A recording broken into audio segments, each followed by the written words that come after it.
Hello नमस्कार साथियों, आप सभी का भवन एकेडमी क्लासेस में स्वागत है। मैं अभिलाष आपको एमपी टेट के लिए पर्यावरण पढ़ाऊंगा। ठीक, तो आज से हमारी प्रथम क्लास है पर्यावरण की। तो हम डेली कंटिन्यू करेंगे इसी क्रम में, टॉपिक वाइज सिलेबस को कंप्लीट करेंगे और हमारे कोशिश ये रहेगी कि एग्ज़ाम से पहले हम सब कुछ कंप्लीट कर लें। तो हमें कोई भी काम करना है तो उसके लिए हमें अपने मन में एक सोच बनानी पड़ेगी उसके प्रति। आप जैसी सोच बना लोगे, सकारात्मक या नकारात्मक, वैसा आपका परिणाम होगा, वैसे ही आप कार्य करोगे। तो आपका ये उत्तरदायित्व बनता है कि आप पॉजिटिव माइंडसेट के साथ तैयारी करें। किसी भी फील्ड में हो, कोई भी काम करो, सकारात्मक सोच बनाओ अपने माइंड में, इसके बाद वो करो। इसके लिए एक कोर्स भी है कि जो तुम सोचते हो वो बन जाओगे। जो तुम सोचोगे वो बन जाओगे, उसमें कोई परेशानी नहीं होगी। समय ज़रूर लग सकता है लेकिन आप वो हासिल कर लोगे। यदि तुम खुद को कमज़ोर सोचते हो तो कमज़ोर हो जाओगे, और यदि तुम खुद को ताकतवर सोचते हो तो ताकतवर हो जाओगे। सब कुछ खेल हमारे माइंड का है। सबके पास वही 1400 ग्राम का मस्तिष्क है, बट कोई अधिकारी बन जाता है, कोई कुछ नहीं कर पाता है। फर्क सिर्फ इतना है उसकी सोच का। बाकी आपके भी 2 हाथ 2 पैर हैं, उसके भी 2 हाथ 2 पैर हैं। ठीक, तो आइए हम ज़्यादा समय नहीं लेते हैं और अपने आगे बढ़ते हैं। सबसे पहले है पर्यावरण। तो आखिर पर्यावरण होता क्या है, इसकी डेफिनेशन क्या है और इसका अर्थ क्या है, ये हम जानेंगे कि पर्यावरण होता क्या है। पर्यावरण शब्द है, ये 2 वर्ड से मिलकर बना है। एक है परि और एक है आवरण। परि का अर्थ होता है हमारे चारों ओर से, और आवरण का मतलब होता है घेरे हुए है। यानी कि हमारे चारों ओर से हमें सजीव निर्जीव समस्त जीव जंतु पेड़ पौधे जो घेरे हुए हैं, ये सब मिलकर पर्यावरण का निर्माण करते हैं। ठीक, तो हम लिखेंगे इसमें दो शब्दों से मिलकर बना है। एक है परि और एक है आवरण।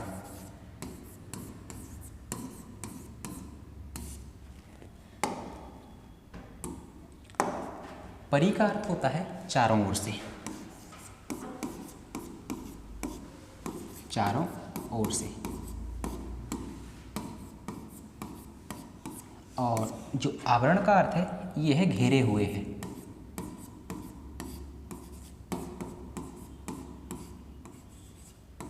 घेरे हुए हैं यानी कि इस पृथ्वी पर पाए जाने वाले समस्त जीव जंतु पेड़ पौधे निर्जीव सजीव वस्तुएं जो हमारे चारों ओर से हमारे पास उपस्थित हैं, उन्हें हम पर्यावरण के अंतर्गत अध्ययन करेंगे।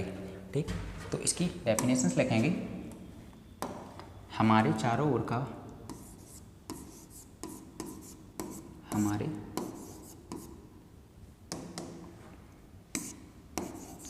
चारों ओर उपस्थित, हमारे चारों ओर उपस्थित सजीव निर्जीव वस्तुएं। पर्यावरण के अंतर्गत हम सजीव और निर्जीव दोनों का अध्ययन करेंगे। सजीव निर्जीव वस्तुएं जो हमें चारों ओर से घेरे हुए हैं, जो हमें चारों ओर से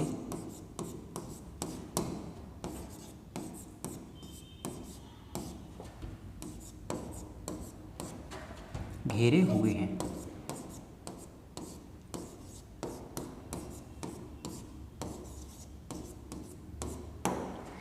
यानी हमारे चारों ओर उपस्थित सजीव निर्जीव वस्तुएं जो हमें चारों ओर से घेरे हुए हैं, ये सब मिलकर पर्यावरण का निर्माण करते हैं। ठीक, आइए आगे देखते हैं। पर्यावरण में हमारे जो एमपी टेट में सबसे पहले सिलेबस में दिया गया है पर्यावरण की थीम, और हमारे पर्यावरण में 6 थीमों का उल्लेख किया गया है। कितनी थीमें हैं? 6। हमारे पर्यावरण में 6 थीमों का उल्लेख किया गया है। उन्हें हम देखेंगे। तो सबसे पहली थीम है परिवार एवं मित्र। सबसे पहली थीम कौन सी है? परिवार एवं मित्र।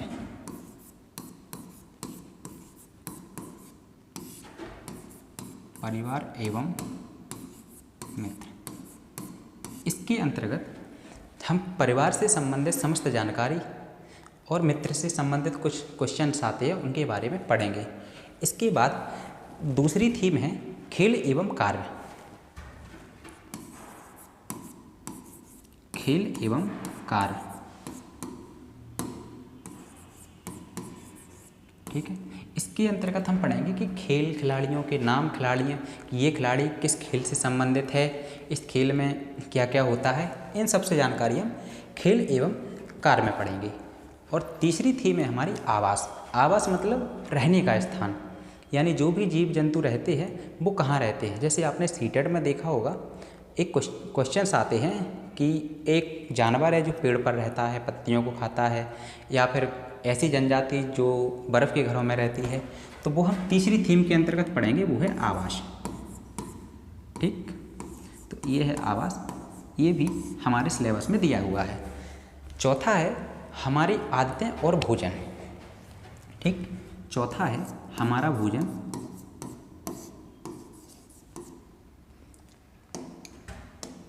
चौथा है हमारा भोजन व आदतें। इसके अंतर्गत हम पढ़ेंगे आदतें और भोजन। भोजन में क्या पढ़ेंगे कि भोजन के स्रोत, किस भोजन में क्या पाया जाता है, कौन सा फल है, कौन सा जड़ है, कौन सा तना है, ये सब हम डिस्कस करेंगे हमारा भोजन व आदतों में, ठीक है। पांचवी थीम है जल एवं वायु प्रदूषण। जल एवं वायु, ये लिखा है आपके सिलेबस में, जल एवं वायु। अब इसके अंतर्गत हम जल के स्रोत हो गए, जल के संसाधन हो गए, और प्रदूषण से संबंधित, ठीक है। इसमें पढ़ेंगे स्रोत, संसाधन और प्रदूषण।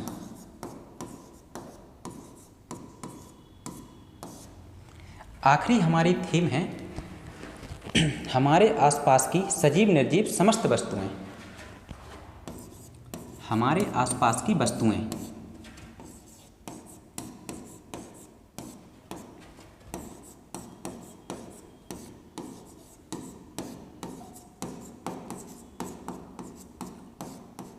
हमारे आसपास की वस्तुएं। तो ये हमारी 6 थीम हो गई हैं। इनको हम क्रम से एक एक करके पढ़ेंगे आगे, ठीक। इसके बाद आती हैं थीम, हो गई हैं 6। इसके बाद पर्यावरण में एक उल्लेख आता है उप थीम का।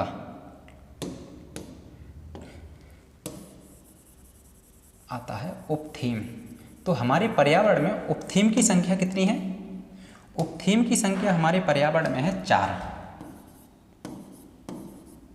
ठीक।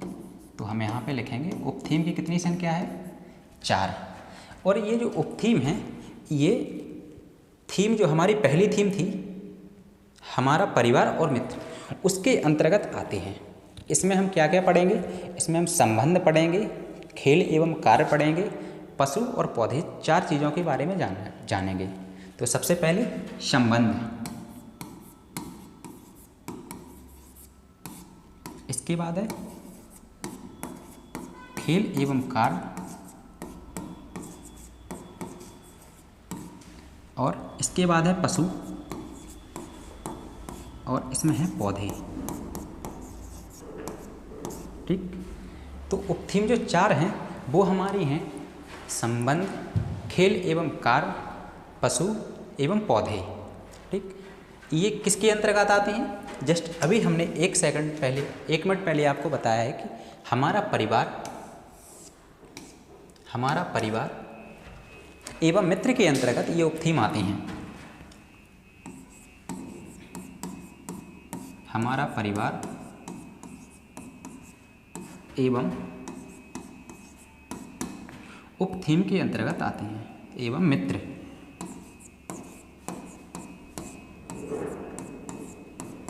थीम के अंतर्गत आते हैं।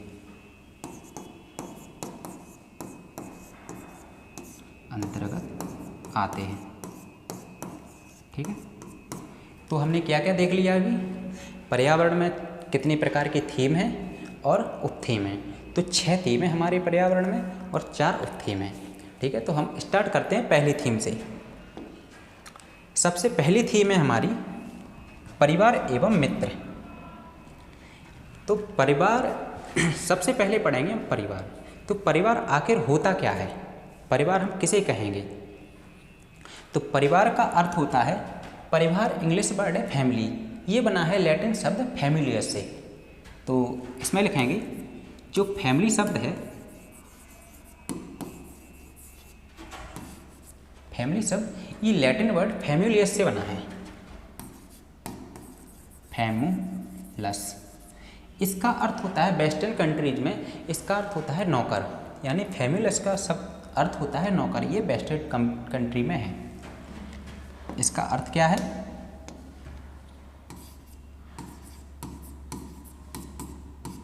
इसका अर्थ है नौकर। अब हम परिवार के डेफिनेशंस पढ़ेंगे कि आखिर एग्जैक्ट में परिवार होता क्या है। तो परिवार में माता पिता, दादा दादी एवं अन्य पीढ़ियाँ जहाँ पर एक साथ निवास करते हैं और अपना जीवन व्यतीत करते हैं, उन्हें हम सब परिवार के अंतर्गत रखते हैं। ठीक है, तो परिवार में क्या, परिवार में लिखेंगे परिवार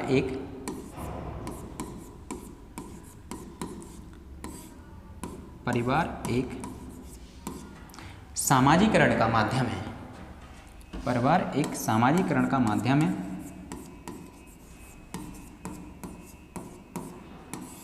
सामाजिकरण का माध्यम है।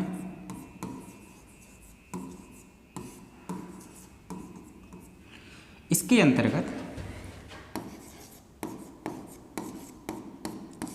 अंतर्गत दो या दो से अधिक या एक से अधिक पीढ़ियां निवास करती हैं। इसके अंतर्गत दो या दो से अधिक सदस्य, दो या दो से अधिक सदस्य एवं एक से अधिक एक या एक से अधिक पीढ़ियां निवास करती हैं। एक या एक से अधिक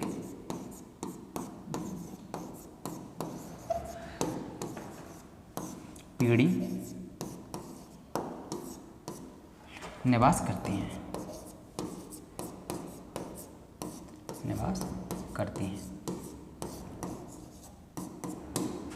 तो परिवार में क्या है? परिवार एक सामाजिकरण का माध्यम है जिसमें विभिन्न सदस्य रहते हैं और विभिन्न पीढ़ियां रहती हैं। तो हमारे विकास में, यानी एक बालक के विकास में सबसे जो महत्वपूर्ण भूमिका होती है वो होती है परिवार की, क्योंकि सबसे पहले जब बालक का जन्म होता है तो जो उसे वातावरण मिलता है वो मिलता है परिवार से, और जैसा जिसका परिवार होगा तो वैसा उस पर असर पड़ेगा। ठीक है, तो परिवार क्या होता है? परिवार को कहा गया कि ये सामाजिकरण का प्राथमिक कारक है, यानी कि बालक के विकास में, मानसिक हो शारीरिक हो, यानी कि सर्वांगीण विकास में सर्वप्रथम जो भूमिका होती है वो होती है परिवार की। और कहा भी गया है कि प्रथम विद्यालय परिवार होता है और बालक की प्रथम गुरु माँ होती है। ठीक, तो हम परिवार को आगे करेंगे।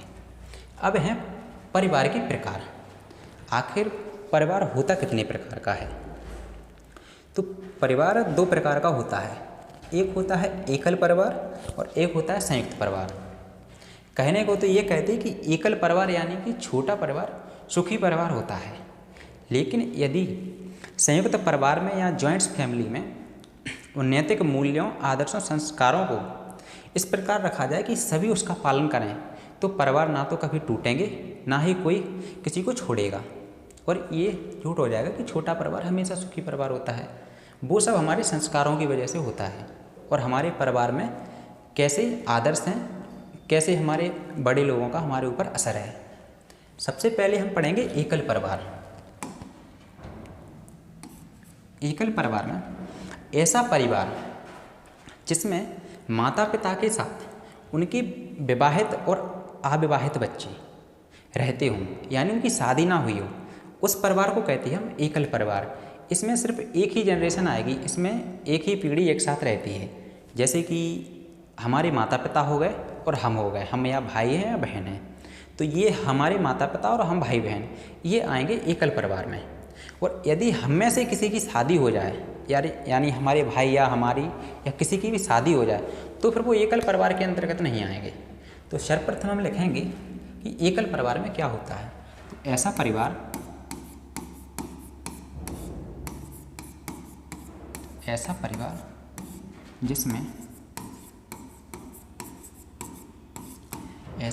जिसमें माता पिता के साथ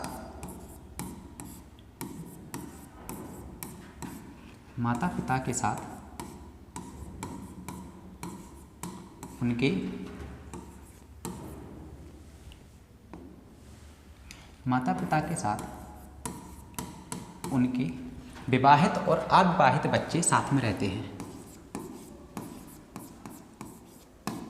विवाहित और अविवाहित बच्चे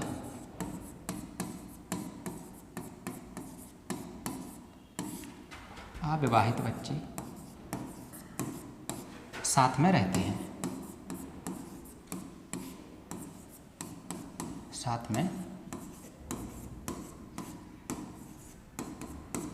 हैं। इसमें क्या आ जाएंगे? इसमें आएंगे माता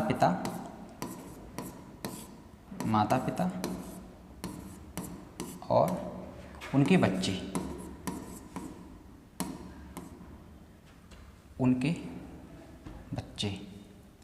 एक सेकंड, इसमें एवं उनके बच्चे।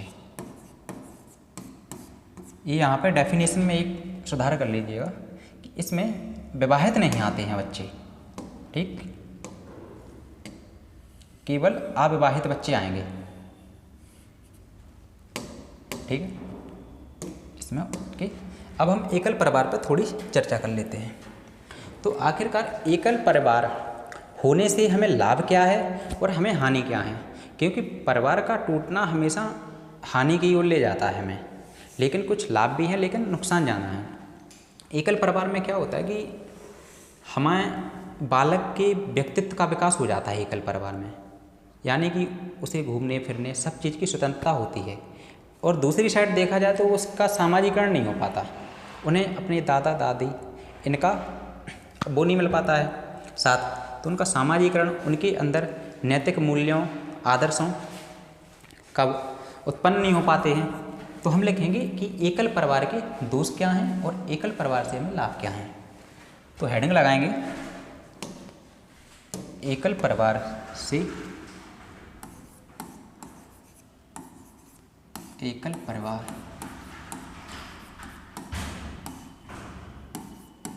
लाभ, ठीक।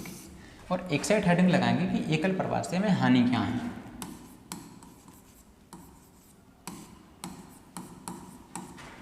एकल परिवार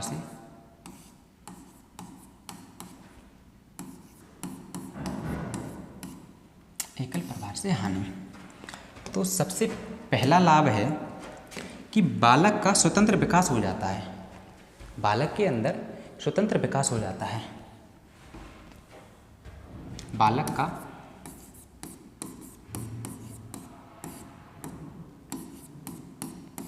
स्वतंत्र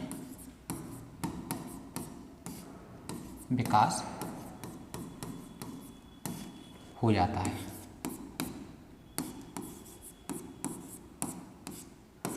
बालक का स्वतंत्र विकास हो जाता है, लेकिन एक क्या होता है कि और उसको सामाजिकरण नहीं होता, क्योंकि वो बचपन से ही कम लोगों में है, मम्मी पापा के साथ है। अब मम्मी पापा नौकरी पर चले जाते हैं सुबह से, ठीक। और इससे हानि होती है क्या? हमें इससे हानि होती है कि बच्चे का सामाजिकरण नहीं होता, उसके अंदर नैतिक मूल्यों का विकास नहीं हो पाता। बच्चे का सामाजिकरण नहीं होता अच्छा।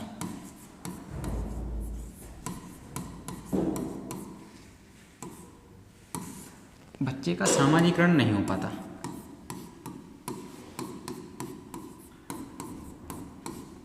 आपने देखा होगा कि एकल परिवार में है क्या, जैसे दो हस्बैंड वाइफ अलग रहने लगे, अब दोनों जॉब में हैं, अब उनका जो बच्चा हुआ, अब ऐसा तो नहीं कि हमेशा वो साथ में रहेंगे, अब वो दोनों अपने ड्यूटी के लिए चले जाते हैं। अब बच्चे के पास है कौन?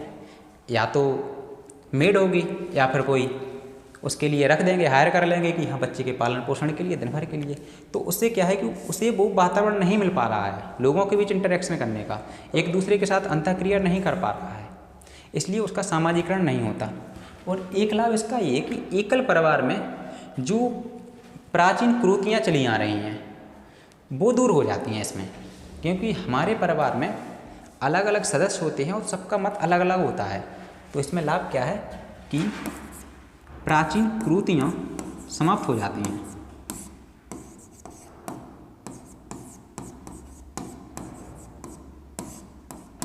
प्राचीन कुरीतियाँ समाप्त हो जाती हैं, समाप्त हो जाती हैं। प्राचीन कुरीतियाँ समाप्त हो जाती हैं। और इसका हानि क्या है इससे एक और हानि ये है कि जब भी हमारे ऊपर कोई संकट, ऐसी परिस्थिति आती है जब हमें अपने परिवार की ज़रूरत होती है, तो हमें उसकी कमी महसूस होती है। आप कितने ही पैसे कमा लीजिए या कुछ भी कर लीजिए, यदि आपका परिवार आपके साथ नहीं है तो विपत्ति की स्थिति में कोई साथ नहीं देने वाला। आप अपने घर से दूर बाहर रहने लगे, जॉब करने लगे, वहाँ आप रोड पे पड़े रहेंगे, आपको कोई देखने वाला भी नहीं होगा। इसीलिए कहा जाता है कि संयुक्त परिवार में रहना चाहिए। ठीक, इसका हानि क्या है कि विपत्ति के समय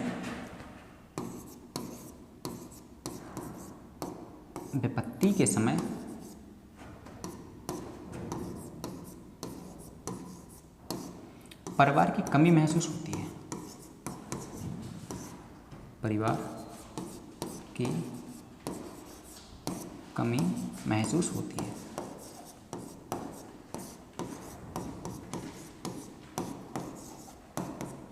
कि विपत्ति के समय परिवार की कमी महसूस होती है। तो ये एकल परिवार में हमने क्या देखा कि माता पिता के साथ उनके अविवाहित बच्चे एकल परिवार के अंतर्गत आते हैं। और एकल परिवार से हमें लाभ क्या है कि बालक के व्यक्तित्व का विकास तो हो जाता, लेकिन सामाजिकरण नहीं हो पाता। और दूसरा है कि प्राचीन कुरीतियाँ समाप्त हो जाएंगी। हमारे पास कम लोग रहेंगे तो अलग अलग मत नहीं होंगे, उनके अलग अलग विचार नहीं आएंगे। ठीक, लेकिन अगर किसी भी चीज़ को देखो तो दो तो होते ही हैं पक्ष, एक लाभ होगा तो दूसरी जगह हानि होगी। हानि क्या है कि बच्चे को वातावरण नहीं मिल पाता है कि अपनों के साथ खेले, बात करे, इससे उसका सामाजिकरण नहीं होता। और विपत्ति के समय अपने लोगों की कमी महसूस होती है और कठिनाई झेलनी पड़ती हैं। अब हम देखेंगे संयुक्त परिवार। तो संयुक्त परिवार में हम लिखेंगे, संयुक्त परिवार मतलब ऐसा परिवार जहाँ पर, संयुक्त परिवार में क्या होता है कि ऐसा परिवार जहाँ पर उनके विवाहित एवं अविवाहित बच्चे एवं अन्य सदस्य जैसे चाचा चाची हो गए, बुआ फूफा हो गए, ये सभी एक साथ रहते हैं। ऐसे परिवार को हम कहते हैं संयुक्त परिवार। तो संयुक्त परिवार की हम डेफिनेशन लिखेंगे, ऐसा परिवार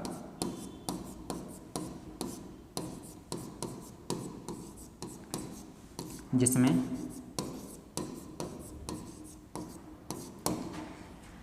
माता पिता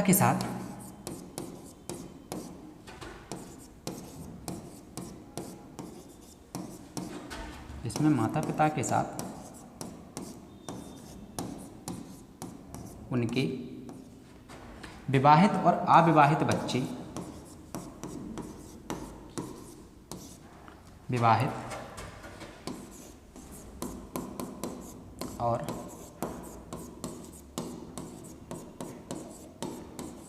अविवाहित बच्चे एवं अन्य सदस्य एक साथ रहते हैं।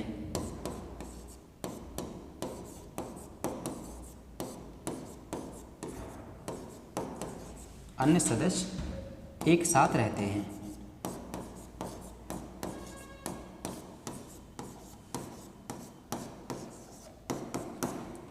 यानी कि संयुक्त परिवार के अंतर्गत ऐसा परिवार जिसके अंतर्गत माता पिता हो गए, हमारे चाचा चाची हो गए, ताऊ या ताई जी हो गए, बुआ फूफा जी, सभी लोग एक साथ रहते हैं, तो ऐसे परिवार को कहते हैं हम संयुक्त परिवार। ठीक, तो इसके भी हम कुछ लाभ और हानियाँ दोनों चीज़ें देखेंगे।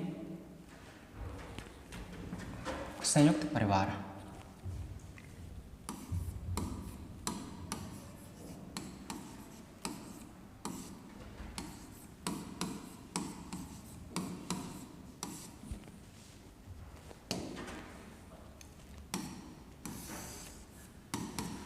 संयुक्त परिवार में सबसे पहले देखेंगे हम इसके लाभ क्या हैं और हानि क्या है। ठीक, तो इसका लाभ क्या हो सकता है वैसे बताइए आप लोग। संयुक्त परिवार में क्या होता है कि बालकों की देखभाल बड़ी अच्छे से हो जाती है, यानी कि बालक को वो सामाजिकरण यानी एक दूसरे से अंतःक्रिया करने के लिए वातावरण मिल जाता है, क्योंकि जिसमें ऐसा नहीं कि अगर मम्मी पापा ड्यूटी के लिए चले गए हैं तो घर में कोई नहीं है, यानी उसके पास रहते हैं घर के अन्य सदस्य, जिससे उसके बौद्धिक और मानसिक विकास अच्छे से होता है। इसमें लाभ में लिखिए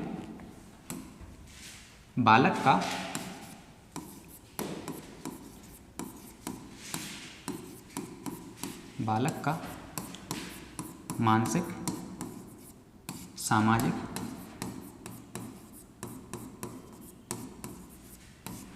विकास अच्छे से होता है, अच्छे से होता है। और दूसरा है कि यदि हम संयुक्त परिवार में रह रहे हैं तो हमें आर्थिक कठिनाइयाँ नहीं झेलनी पड़ती, और जो भी परिवार में काम होते हैं उनमें भी सभी लोग हाथ बटाते हैं, वो भी बोझ हमारे ऊपर अकेले नहीं आता।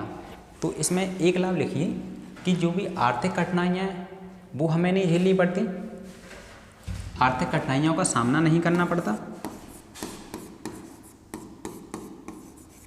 आर्थिक कठिनाइयों का सामना नहीं करना पड़ता।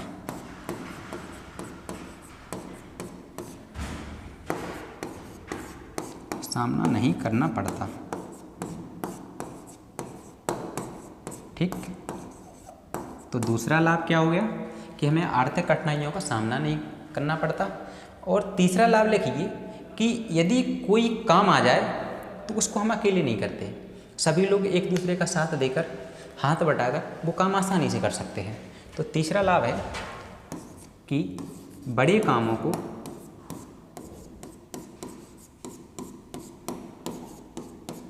आसानी से किया जा सकता है, बड़े कामों को आसानी से किया जा सकता है।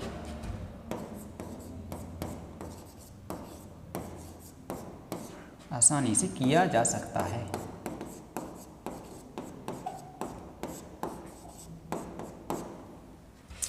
अब इसकी हानि देख लीजिए, लाभ तो हो गए, लेकिन यदि किसी चीज़ से लाभ हो रहा है तो हानि भी होगी। इसका सबसे बड़ा जो हानि है वो है कि आपस में कलह ज़्यादा होती है, इसमें आपस में लड़ाइयाँ बहुत ज़्यादा होती हैं। तो आप हानि में लिखेंगे सबसे बड़ा इसका हानि यही है और कारण यही है संयुक्त परिवार टूटने का कि आपसी मतभेद और लड़ाइयाँ। तो इसमें है आपसी मतभेद, क्लेश, कलह, लड़ाइयाँ, क्लेश और कलह, क्लेश कलह, यानी कि आपस में परिवार में कलह हो रही है तो परिवार टूट रहे हैं। 90% देखा जाए वर्तमान स्थिति में तो परिवार टूटने का कारण भी यही है कि लड़ाइयाँ हो रही हैं, लोग एक दूसरे को एडजस्ट नहीं कर रहे हैं, किसी को झेल नहीं पा रहे हैं। वो कहते हैं कि हाँ आपको एडजस्ट करना पड़ेगा, तो बहुत सारी चीज़ें देखने को मिलती हैं। चलिए, तो ये क्लियर हुआ कि संयुक्त परिवार से लाभ क्या हैं और हानि क्या हैं। तो एक बार हम इसे रिवाइज करेंगे कि बालक का मानसिक सामाजिक विकास अच्छे से हो जाता है, आर्थिक कठिनाइयों में सामना नहीं करना पड़ता, कोई भी बड़े काम आसानी से हो जाते हैं, और आपसी मतभेद में क्लेश कलह ये होता है। ठीक, आइए हम आगे देखते हैं। ये एकल परिवार वाले, हाँ। अब आता है मित्रता, यानी कि परिवार हो गए हमारे परिवार हो गए, और क्या बोलते हैं कि परिवार कितने प्रकार के होते हैं ये हो गए। अब हम देखेंगे मित्र। ठीक, पहले एक सेकंड, इससे पहले हम परिवार के कार्य और देख लेते हैं। ठीक, परिवार के कार्य, तो हेडिंग लगाएंगे कि परिवार के कार्य।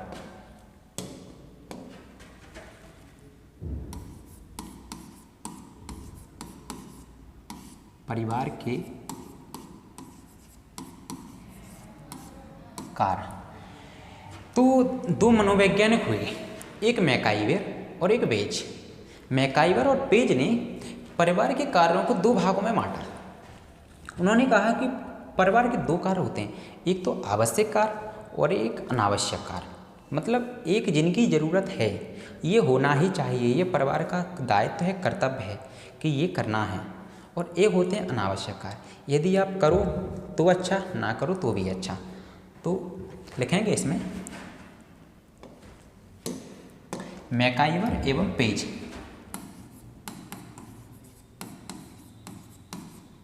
मैकाइवर एवं पेज ने कार्यों को दो भागों में बांटा। कार्यों को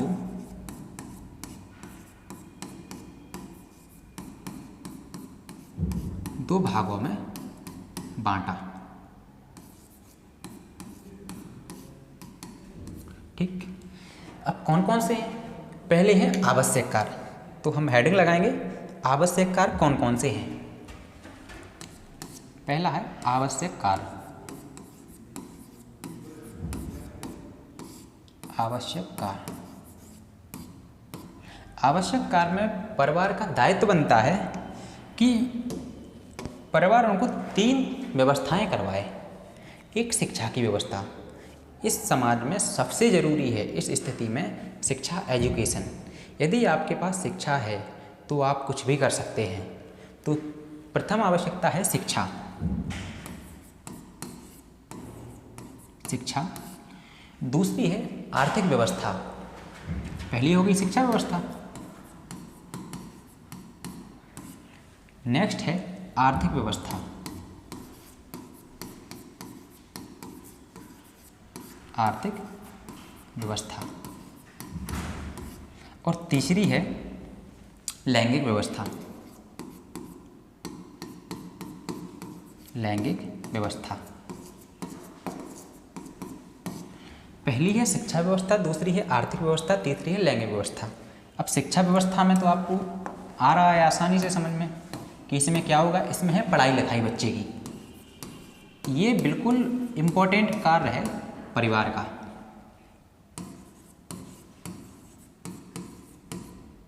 ठीक, और दूसरा है आर्थिक, यानी कि बच्चे को रोटी, कपड़ा, मकान ये उपलब्ध करवाना, यानी बच्चे की मूलभूत आवश्यकताओं को पूर्ण करना। ठीक, तो क्या है? रोटी, कपड़ा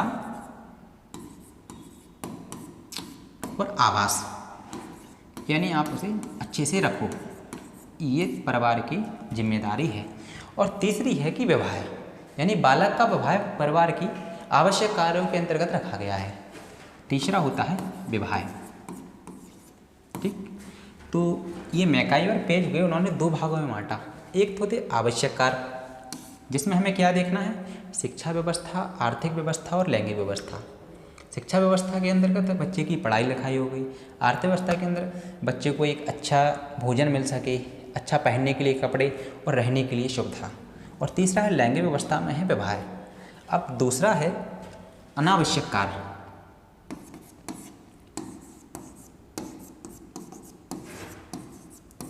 अनावश्यक कार्य।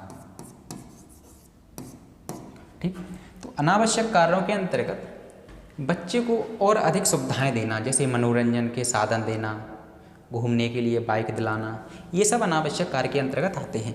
यदि ये ना भी मिलें बच्चे को तो भी उसका विकास हो सकता है, लेकिन ये मूलभूत आवश्यकता है, इनके बिना आगे परिवार नहीं चलने वाला। ठीक, तो इसमें अनावश्यक कार्य में लिखेंगे मनोरंजन के साधन उपलब्ध कराना।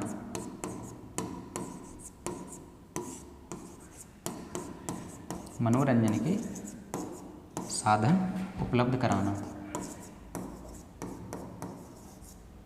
उपलब्ध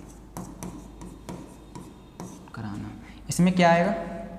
इसमें आप देख सकते हैं, जैसे कि आपने उसे खेल खिलौने, खेल खिलौने, ठीक, आपने उसे बाइसिकल यानी कि साइकिल,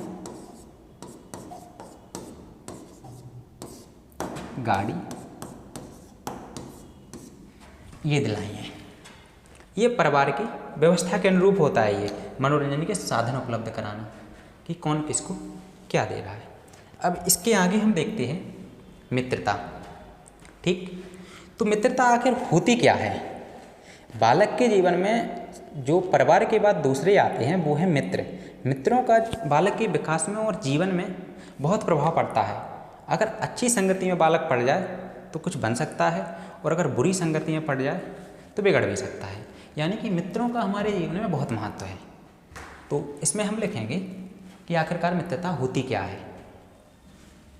इसमें सबसे पहले लिखेंगे बालक के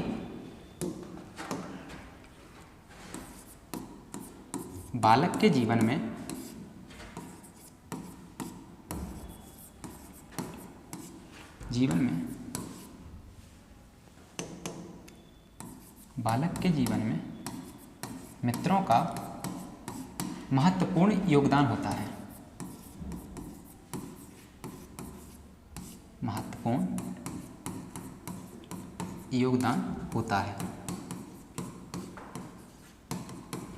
यानी कि अगर अच्छे मित्र मिल जाएं तो सुधर भी सकता है।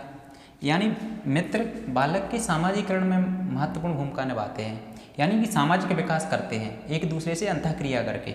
यानी कि मित्रों के साथ बालक एक ग्रुप बना के डिस्कशन करते हैं। ठीक, एक दूसरे के साथ रहकर खेल खेल में बहुत कुछ सीखते हैं। तो इसमें क्या क्या अंतःक्रिया करते हैं? खेल खेलना, इसमें आता है समूह चर्चा करना,